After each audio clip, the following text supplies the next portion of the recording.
So Barstow was dead. Meanwhile, some of his men attempted to reach Painter's 22nd, but they were no more successful than their fallen general. The 22nd was at risk of being completely surrounded, which prompted their retreat into the jungle. Excuse me. It had been a long time since they received any rations or supplies. They had several wounded soldiers with them, who they refused to abandon. As noted by Captain Dennis Russell Roberts, the stretcher bearer struggled, amongst many, who was struggling through the jungle and swamps during that night. He has this quote: "Shortly, all four men were floundering in the bog.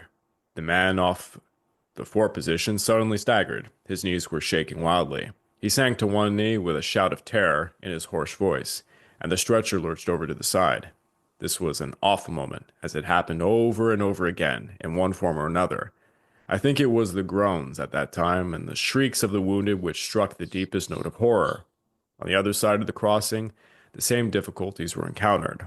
There were wounded men who almost inevitably find themselves tilted backwards at the same steep angle, with their heads close to the level of the mud and their bodies uncomfortably positioned in a semi-vertical position. And through this hell passed 12 stretchers, 12 wounded men who were now gangrenous, delirious, and half mad. 48 gallant men who carried the stretchers, a slow-moving picture of unforgettable misery. Yeah.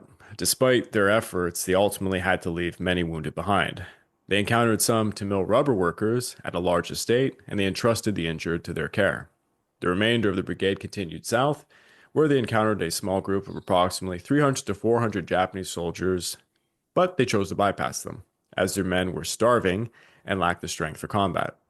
Just as they were preparing a rear guard, they were ambushed, however. One commander named Parkin noticed several of his Indian troops raising their hands to surrender. He raised his Thompson submachine gun and urged his men to fire at every visible Japanese soldier, even though most were low on ammunition. Confusion reigned during the chaos. Many Indians mistakenly believed Parkins intended to surrender and were taken aback when he opted to fight instead. Painter's personal battalion soon encountered more Japanese forces and they were forced to surrender as well.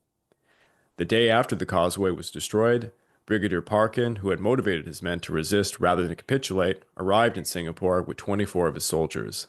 They had managed to commandeer a Chinese truck, drove to the northern side of the straits, where they could see the naval base, and they signaled some sampans to come over and rescue them. In the following few days, a few stragglers from Pater's 22nd Brigade also reached Singapore, bringing the total to 63 men.